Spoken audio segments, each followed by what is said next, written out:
Quelle température peut atteindre une voiture laissée au soleil? Afin de répondre à cette question, les experts du TCS se sont rendus à l'EMPA d'Ubendorf afin de démontrer par des mesures pratiques la dangerosité d'une voiture pour ses occupants lorsqu'elle est laissée en plein soleil. L'expert TCS Reto Blettler nous explique le déroulement du test. Nous avons effectué les tests avec deux véhicules identiques, des VW Tiguan, une noire et une blanche. En plus du test voiture fermée, nous les avons testés avec les fenêtres ouvertes sur 3 cm et aussi avec l'utilisation d'un pare-soleil à l'avant du véhicule. Avec cette disposition des lampes, nous simulons un soleil d'été moyen en Europe. Chaque lampe apporte une intensité de 900 watts par mètre carré.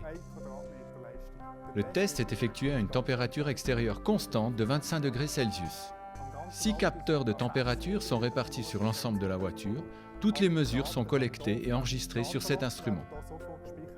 Suite à ces tests, voici ce que nous constatons. La différence de couleur de carrosserie influe grandement sur les températures mesurées au niveau de la carrosserie extérieure et du tableau de bord. La couleur noire absorbe plus les rayons du soleil que la couleur blanche et atteindra donc des températures plus élevées et plus rapidement.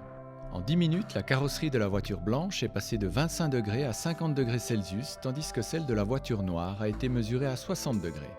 Il faut savoir que ces températures peuvent déjà provoquer des lésions sur la peau en quelques secondes en cas de contact. Au bout de 60 minutes, la température se stabilise aux alentours de 80 degrés pour la VW noire, tandis que sa consoeur blanche se stabilise à 60 degrés, soit une différence de 20 degrés. Indépendamment de la couleur de la carrosserie, la température intérieure augmente de manière régulière. La température critique de 40 degrés est très vite atteinte à l'intérieur de l'habitacle.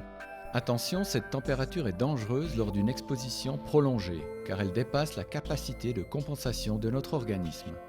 De plus, les variations de température extérieure et l'évolution du soleil participent à accélérer encore la hausse de température. L'utilisation d'un pare-soleil permet de réduire de 10 degrés la température de l'habitacle et de près de 40 degrés la température du tableau de bord. Les tests effectués avec toutes les fenêtres ouvertes ont démontré l'absence de différences particulières tant sur la circulation d'air que sur la température intérieure. Par contre, une conduite fenêtre grande ouverte au début du trajet contribue grandement à refroidir l'habitacle rapidement. Conseil: avant de partir, aérez votre véhicule. Soyez attentif aux risques de brûlure. Les sièges, le volant et le levier de vitesse peuvent atteindre des températures extrêmes de 60 degrés. Ne dépassez pas une différence de 6 degrés entre la climatisation et la température extérieure.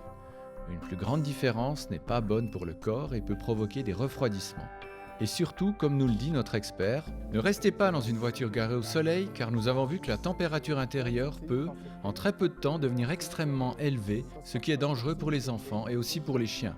C'est pourquoi le TCS recommande de ne pas laisser les enfants ou les animaux sans surveillance dans une voiture exposée au soleil. Le TCS vous souhaite un bon été sur les routes.